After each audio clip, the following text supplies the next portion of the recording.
Hello everyone, myself Tika Meena, assistant professor mathematics, government college बंडफिया। Last lecture में हम पढ़ रहे थे वक्रता त्रिज्या, रेडियस ऑफ कर्वेचर, जो बीएससी पार्ट फर्स्ट का जो पेपर था कैलकुलस। तो वक्रता त्रिज्या में हमने उसके कुछ कार्तीय, पोलर यानी ध्रुवीय, इनके रूप में हमने वक्रता त्रिज्या को निकाला था। अब ध्रुवीय वक्रों की वक्रता त्रिज्या कार्तीय के बाद आती है तो r equal to F theta होता है। तो रो इक्वल टू होता है r square plus d r upon d theta का होल स्क्वायर की पावर कंप्लीट की 3/2 upon r square plus 2 into d r upon d theta का whole square minus r d two r upon d theta square. तो अभी ध्रुवीय वक्रों की वक्रता त्रिज्या कार्तीय रूप में थी 1 प्लस वाई डैश का square upon power 3/2 upon y double dash. Y dash तो d y upon d x था, y double dash d two y upon d x square.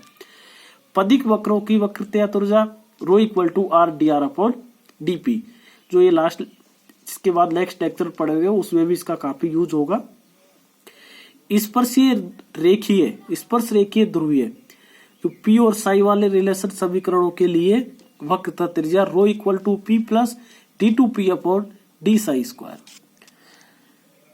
तो क्वेश्चन है इसी का आज कि सिद्ध कीजिए कि समान कोणिक सर्पिल दे रखा है r equal to a e की पावर थीटा कोट एल्फा के किसी बिंदु पर rho equal to r cosec alpha होता है तथा यह ध्रुव पर समकोण अंतरित करती है।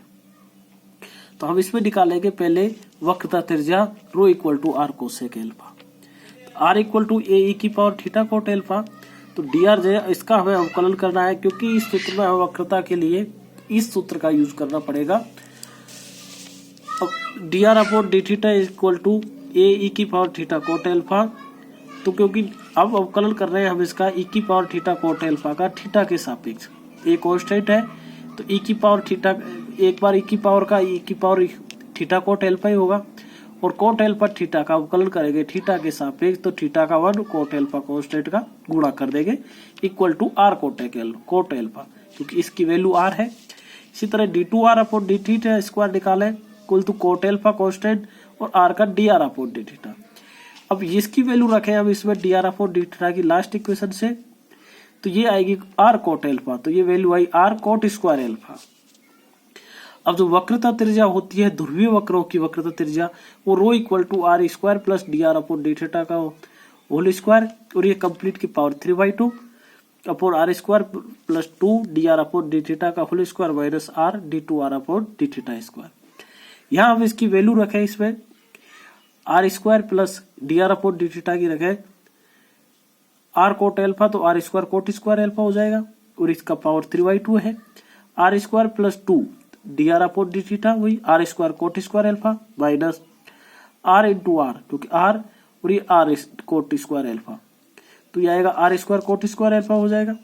अब एक सूत्र होता है कि 1 plus cot square alpha equal to cosec square alpha, तो यहाँ आर स्क्वायर को हम बाहर लेंगे पहले एक बार, भाई आर स्क्वायर को जैसे ही बाहर लेंगे तो इसकी पावर 3/2, तो 2 से 2 कैंसिल, तो बचेगा क्या आर क्यूब और 1 प्लस कोट स्क्वायर एल्फा का कोसेक स्क्वायर एल्फा और इसकी पावर कितनी है 3/2। अब इसकी जो नीचे वाली डिवाइड हो रही है वो है आर स्क्वायर, अब ये प्लस 2 आर स्क्वायर, ये आर स्क्वायर कोट स्क्वायर ये एल्फा है क्योंकि यहाँ पे भी आर स्क्वायर एल्फा है और ये भी 2 r square cot square alpha और ये आर स्क्वायर कोट स्क्वायर, तो नीचे बचेगा 1 plus cot r square plus r square cot square alpha, तो आर स्क्वायर एल्फा, तो मैं डायरेक्ट लिख रहा हूँ 1 प्लस कोट स्क्वायर एल्फा, ये डायरेक्ट लिख दे इसको 1 प्लस कोसेक स्क्वायर एल्फा हो जाएगा क्योंकि 1 plus cot square alpha equal to cosec square alpha. तो यहाँ जो कट रहा है उसको काट दिया, इससे 3 हो जाएगा क्योंकि यहाँ स्क्वायर है तो ये बचेगा, क्योंकि ऊपर 2 से 2 कटेगा तो 3 बचेगी पावर, यहाँ नीचे 2 है तो आर कोसेक एल्फा। यही हमें इसमें सिद्ध करना था। वक्रता त्रिज्या ज्ञात कीजिए यदि दीर्घवृत्त का पदिक समीकरण 1 upon p square equal to 1 upon a square plus 1 upon b square minus r square upon a square b square हो। तो इस हम जानते हैं कि rho equal to r d r upon d p होता है। अब दिए हुए समीकरण से हम अगर पी के सापेक्ष अवकलन करें तो हमें d r upon d p चाहिए, तो पी 1 अपॉन पी स्क्वायर का होगा minus 2 upon p q equal to इसका 0 हो जाएगा और इसका होगा -1/a² b² का, r² का होगा 2r dr/dp, क्योंकि हमें अवकलन कर रहे हैं p के सापेक्ष। तो r² का 2r और r का dr/dp।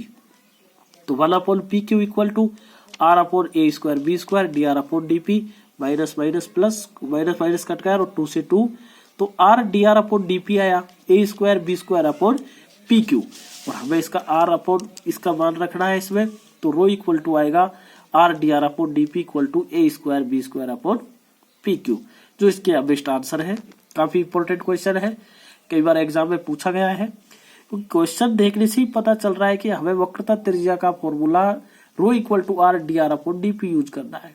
तो हमें इससे dr/dp की वैल्यू चाहिए, r dr/dp की वैल्यू हमें इससे प्राप्त हो गई। तो नेक्स्ट क्वेश्चन है, cardioid r equal to a 1 + cos theta के लिए सिद्ध कीजिए कि ρ²/r अचर है और ρ1² + ρ2² इक्वल टू 16a²/9। ρ1 और ρ2 ध्रुव से गुजरने वाले किसी जीवा के सिरों पर वक्रता त्रिज्या है। r इक्वल टू ये है, तो dr/dt निकाले तो -a sin थीटा और d2r/dθ² निकाले तो -a cos थीटा। अब जो हमारे पास वक्रता त्रिज्या होता है ध्रुवीय रूप में, वो उसका फॉर्मूला ये होता है, जो लास्ट क्वेश्चन में भी हमने आज ये भी किया है। इनकी वैल्यू जैसे ही हम रखेंगे इसमें, r equal to a 1 + cos theta और dr/dt equal to a sin theta, तो इसका स्क्वायर करेंगे तो ये प्लस हो जाएगा और ये a² 1 + cos थीटा का होल स्क्वायर और एक कंप्लीट का 3/2 पावर है। r² की वैल्यू रखी नीचे, इसी तरह इसकी रखी हमने, और ये -r d2r/dθ की।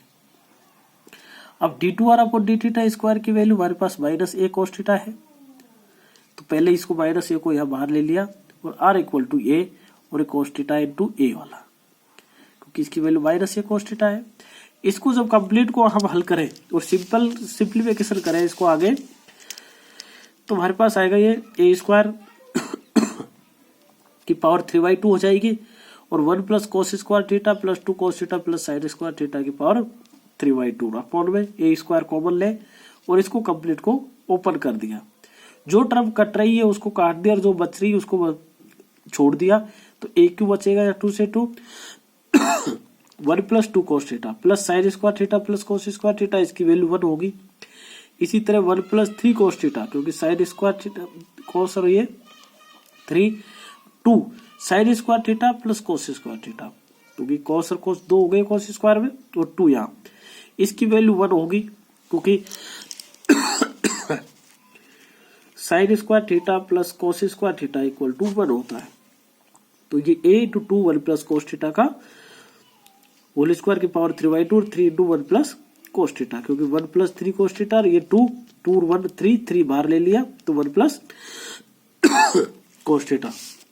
इसी तरह ऊपर 1 प्लस ये तो 1 1 2 2 बाहर लेंगे और 1 + 2 कॉमन लिया जैसे ही, तो 1 + cos थीटा बचेगा। अब जो बच रहा है उसको हमने रख दिया a/3 2 की पावर 3/2 1 + cos थीटा की पावर 1/2 और नीचे बचेगा 1 + cos थीटा की पावर 1 a1 है, तो 1 से तो ऊपर 1/2 बच गई। जैसे ही आप मान रखेंगे अब इसमें, तो 2√2a/3 1 + cos थीटा की पावर 1/2, तो ये आ जाएगी हमारे पास में ρ² equal to 8a²/9 1 + cos theta. अब 1 + cos थीटा की वैल्यू हमारे पास है r/a, तो 8a²/9, this employees ρ²/r equal to 8a/9। ये क्या है, ये अचर, यही सिद्ध करना था हमें कि ρ²/r की अचर है। तो ये ρ² इक्वल टू क्या है, अचर यानी कांस्टेंट। इसका नेक्स्ट क्वेश्चन था एक ρ1 और ρ2 वाला, जो ध्रुव पर हमें वक्रता त्रिज्या निकालनी है सिरों पर। तो ρ equal to 2√2a/3 1 + cos theta की पावर 1/2, ये आई थी हमारे लास्ट इक्वेशन में। तो ρ1 इक्वल टू 2√2a/3 2 cos² θ/2 1/2, क्योंकि 1 + cos थीटा का जो त्रिकोणमिति से सूत्र होता है 2 cos² θ/2, तो ये आ जाएगा। इसको कंप्लीट को हल करेंगे आगे, तो 4a/3 cos θ/2। जीवा के एक सिरे का कोण थीटा है, जीवा ध्रुव से गुजरती है। अतः इसके दूसरे सिरे का सदिश कोण पाई प्लस थीटा होगा। ये इंपॉर्टेंट है। तो इस पर वक्रता त्रिज्या रो2 equal to 4a/3 cos 1/2, theta की जगह क्या रखेंगे पाई प्लस थीटा, तो ये आएगा 4a/3 cos π/2 प्लस θ/2 कि 1/2 का अंदर मल्टीप्लाई कर दिया। अब ये cos 90 प्लस थीटा होता है, 90 प्लस थीटा यानी π/2 प्लस थीटा वो होता है माइनस साइन थीटा, तो यह है माइनस 4a/3 साइन θ/2। अब ये दोनों इक्वेशन है, एक ये इक्वेशन और ये इस इक्वेशन को रो1² प्लस रो2² ऐड करें इसको वर्क करके, तो ये आएगा 16a²/9 sine square θ/2 plus cos square θ/2। इसकी वैल्यू लास्ट इक्वेशन में हमने निकाला था, क्या लिख रखा था इसको कि sine square theta plus cos square theta equal to 1, तो यह आ जाएगा 16/9a² इंटू 1, तो 16/9a²। ये इसके अब आंसर है, यही हमें सिद्ध करना था। तो थैंक्स।